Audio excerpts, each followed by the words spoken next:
ನೀವೆಲ್ಲರೂ ನೋಡ್ತಿದ್ದೀರಾ ನಮ್ಮ ಇವತ್ತಿನ ರೆಸಿಪಿ ತುಂಬಾ ಸ್ಪೆಷಲ್ ಆಗಿರೋ ಅಂಥ ಕುಷ್ಕನ ಸಿಂಪಲ್ಲಾಗಿ ಹೇಗೆ ಮಾಡೋದು ಅಂತ ತಿಳಿಸ್ಕೊಡ್ತೀನಿ. ಖಂಡಿತ ಒಂದ್ಸಲ ಟ್ರೈ ಮಾಡಲೇಬೇಕು. ಎಲ್ಲರಿಗೂ ಸವಿ ಕಿಚನ್ ಕನ್ನಡಗೆ ಸ್ವಾಗತ. ಪ್ಲೀಸ್ ಈಗಲೇ ಹೋಗಿ ಸಬ್ಸ್ಕ್ರೈಬ್ ಮಾಡಿ. ಈಗ ಶುರು ಮಾಡೋಣ. ಮೊದಲಿಗೆ ಒಂದು ಬೌಲ್ಗೆ 2 ಗ್ಲಾಸಷ್ಟು ಬಾಸುಮತಿ ರೈಸ್ನ ತೊಗೊಂಡಿದ್ದೀನಿ. 2 ರಿಂದ 3 ಸಲ ಚೆನ್ನಾಗಿ ತೊಳೆದು 30 ರಿಂದ 40 ನಿಮಿಷಗಳ ಕಾಲ ನೆನೆಯೋದಕ್ಕೆ ಬಿಡಿ. ನಂತರ ಸ್ಟವ್ ಹಚ್ಚಿ ಕುಕ್ಕರ್ನ ಇಟ್ಟು 7 ರಿಂದ 8 ಸ್ಪೂನ್ ಆಗೋಷ್ಟು ಎಣ್ಣೆ ಹಾಕಿ 1 ಏಲಕ್ಕಿ, 4 ಲವಂಗ, 1 ಇಂಚು ಚಕ್ಕೆ, 1 ಸ್ಟಾರ್ ಹೂ, 3 ಪಲಾವ್ ಎಲೆ, ಹಾಗೆ ಸೋಂಪು 1/4 ಟೇಬಲ್ ಸ್ಪೂನು, ಜೀರಿಗೆ 1/4 ಟೇಬಲ್ ಸ್ಪೂನು. ಜೀರಿಗೆ ಸೋಂಪನ್ನು ಇಟ್ಕೊಂಡು ಮಿಕ್ಕಿದೆಲ್ಲವನ್ನು ಹಾಕಿ 30 ಸೆಕೆಂಡ್ಗಳ ಕಾಲ ಫ್ರೈ ಮಾಡಿ. ಇದರಿಂದ ಆ ಫ್ಲೇವರ್ ಎಲ್ಲ ಎಣ್ಣೆಯಲ್ಲಿ ಬಿಡುತ್ತೆ. 30 ಸೆಕೆಂಡ್ ನಂತರ ಜೀರಿಗೆನು ಸೋಂಪನ್ನ ಹಾಕ್ತಾ ಇದ್ದೀನಿ. ಮೊದಲೇ ಹಾಕೋದ್ರಿಂದ ಸೀದೋಗೋ ಚಾನ್ಸಸ್ ಇರುತ್ತೆ, ಅದಕ್ಕೆ ನಂತರ ಹಾಕಿದೆ. 2 ಮೀಡಿಯಮ್ ಸೈಜ್ ಈರುಳ್ಳಿನ ಕಟ್ ಮಾಡಿ ಹಾಕೊಳ್ತಾ ಇದ್ದೀನಿ. ಈರುಳ್ಳಿ ಬಣ್ಣ ಚೇಂಜ್ ಆಗೋವರೆಗೂ ಫ್ರೈ ಮಾಡಬೇಕಾಗುತ್ತೆ. 1 ರಿಂದ 2 ನಿಮಿಷ ಫ್ರೈ ಮಾಡಿದ ನಂತರ ಒಂದು ಸ್ವಲ್ಪ ಟ್ರಾನ್ಸ್ಪರೆಂಟ್ ಆಗಿದೆ. ಈಗ ಹಸಿಮೆಣಸಿನ್ಕಾಯಿನ ಸೇರಿಸ್ಕೊಂಡಿದ್ದೀನಿ 4. ಇದೇನು ಅಷ್ಟೊಂದು ಖಾರ ಇಲ್ಲ, ಫ್ಲೇವರ್ಗೋಸ್ಕರ ಹಾಕ್ಕೊಂಡಿದ್ದೀನಿ. ಈರುಳ್ಳಿ ಸ್ವಲ್ಪನೇ ಬಣ್ಣ ಚೇಂಜ್ ಆಗ್ತಿರ್ಬೇಕಾದ್ರೆ ನಾನಿಲ್ಲಿ 1 ಸ್ಪೂನ್ ಆಗೋಷ್ಟು ಶುಂಠಿ ಬೆಳ್ಳುಳ್ಳಿ ಪೇಸ್ಟ್ನ ಹಾಕ್ಕೊಳ್ತೀನಿ. ಆದಷ್ಟು ಮನೆಯಲ್ಲೇ ಫ್ರೆಶ್ ಆಗಿ ಮಾಡಿದ್ರೆ ನಮಗೆ ರುಚಿ ಅಂತೂ ತುಂಬ ಚೆನ್ನಾಗಿ ಬರುತ್ತೆ. ಶುಂಠಿ ಬೆಳ್ಳುಳ್ಳಿ ಪೇಸ್ಟ್ ಹಸಿ ಸ್ಮೆಲ್ ಹೋಗೋವರೆಗೂ 2 ರಿಂದ 3 ನಿಮಿಷ ಚೆನ್ನಾಗಿ ಫ್ರೈ ಮಾಡಿ.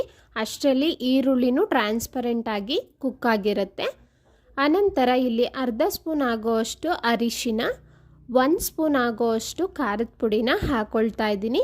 ಖಾರದ ಪುಡಿ ಸ್ವಲ್ಪ ಸ್ಪೈಸಿ ಜಾಸ್ತಿ ಇದೆ, ಅದಕ್ಕೆ 1 ಸ್ಪೂನ್ ಸಾಕಾಗುತ್ತೆ 2 ಗ್ಲಾಸ್ ಅಕ್ಕಿಗೆ. ನೀವು ಖಾರಕ್ಕೆ ತಕ್ಕಂತೆ ನೋಡಿಕೊಂಡು ಹಾಕ್ಕೊಳ್ಳಿ.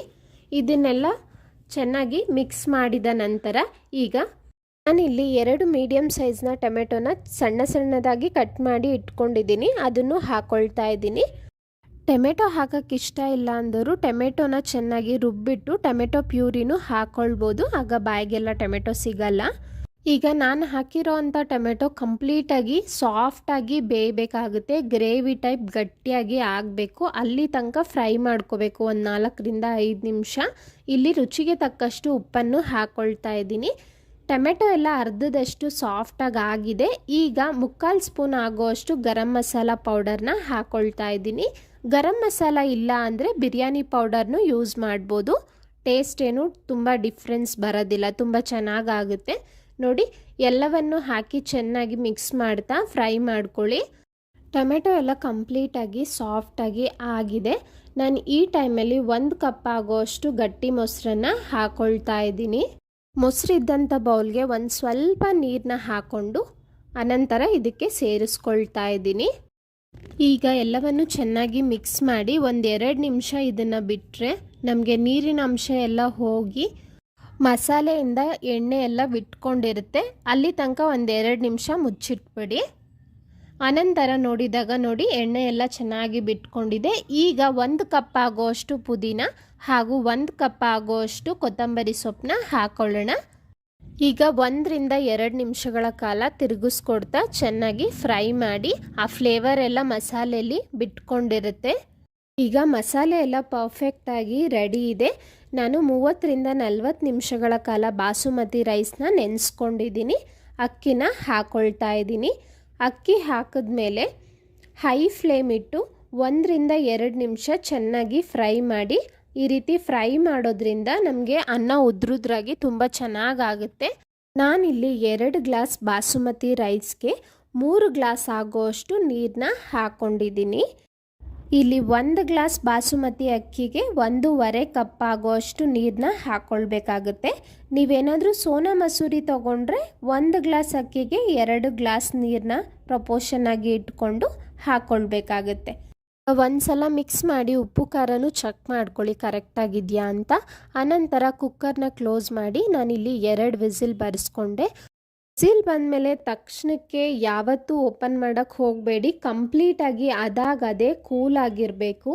ಆಗ ಆ ಸ್ಟೀಮಲ್ಲೇ ಅಕ್ಕಿ ಎಲ್ಲ ಇನ್ನೂ ಹರಳುತ್ತೆ, ತುಂಬಾ ಉದ್ರುದ್ರಾಗಿ ಚೆನ್ನಾಗಿ ಬರುತ್ತೆ. ಆಗ ಮಸಾಲೆ ಎಲ್ಲ ಮೇಲೇ ಇತ್ತು. ಕುಕ್ಕರಲ್ಲಿ ಮಾಡಿರೋದ್ರಿಂದ ಹಾಗಿರುತ್ತೆ. ಒಂದ್ಸಲ ನಿಧಾನಕ್ಕೆ ರೈಸ್ನೆಲ್ಲ ಮಿಕ್ಸ್ ಮಾಡ್ಕೊಳ್ಳಿ. ರೈಸ್ ಕಟ್ ಆಗಿಬಿಡಬಾರ್ದು, ಅದಕ್ಕೋಸ್ಕರ. ಈಗ ಪ್ಲೇಟ್ಗೆ ಹಾಕ್ಕೊಳ್ತಾ ಇದ್ದೀನಿ. ಉಪ್ಪು ಖಾರ ಮಸಾಲೆ ಎಲ್ಲ ಪರ್ಫೆಕ್ಟ್ ಆಗಿತ್ತು. ಈ ಕುಷ್ಕನ ಮಾಡಿದ ತಕ್ಷಣ ಬಿಸಿ ಬಿಸಿ ಸರ್ವ್ ಮಾಡಿ ಟೇಸ್ಟ್ ಮಾಡಿ ನೋಡಿ. ಬಿರಿಯಾನಿ ಅಷ್ಟೇ ರುಚಿಯಾಗಿ ಬಂದಿರುತ್ತೆ. ತುಂಬಾ ಸ್ಪೆಷಲ್ ಒಕೇಶನ್ಸ್ಗೆಲ್ಲ ಈ ರೆಸಿಪಿ ನೀವು ಟ್ರೈ ಮಾಡ್ಬೋದು. ಖಂಡಿತ ಎಲ್ಲರೂ ಇಷ್ಟಪಡ್ತಾರೆ. ನಿಮಗೆ ಇದ್ರ ಜೊತೆ ನಾನ್ ವೆಜ್ ಗ್ರೇವಿನೂ ಚೆನ್ನಾಗಿರುತ್ತೆ, ಅಥವಾ ಮೊಸರು ರೈತನೂ ಮಾಡ್ಕೊಳ್ಬೋದು. ಈ ಕುಷ್ಕ ಎಲ್ಲದಕ್ಕೂ ಒಳ್ಳೆ ಕಾಂಬಿನೇಷನ್ನು. ನಾನು ಸಿಂಪಲ್ಲಾಗಿ ಮೊಸರು ರೈತ ಮಾಡಿದ್ದೆ. ಎಲ್ರಿಗೂ ಇವತ್ತಿನ ರೆಸಿಪಿ ಇಷ್ಟ ಆಗಿದೆ ಅಂದ್ಕೊಳ್ತೀನಿ. ತಪ್ಪದೇ ಟ್ರೈ ಮಾಡಿ ಹೇಗಿತ್ತು ಅಂತ ಕಮೆಂಟ್ ಮಾಡಿ. ಹಾಗೆ ಲೈಕ್ ಮಾಡಿ, ಶೇರ್ ಮಾಡಿ. ಇನ್ನೂ ಯಾರೆಲ್ಲ ಸಬ್ಸ್ಕ್ರೈಬ್ ಆಗಿಲ್ಲ ಈಗಲೇ ಹೋಗಿ ಸಬ್ಸ್ಕ್ರೈಬ್ ಆಗೋದನ್ನು ಮರಿಬೇಡಿ. Thank you.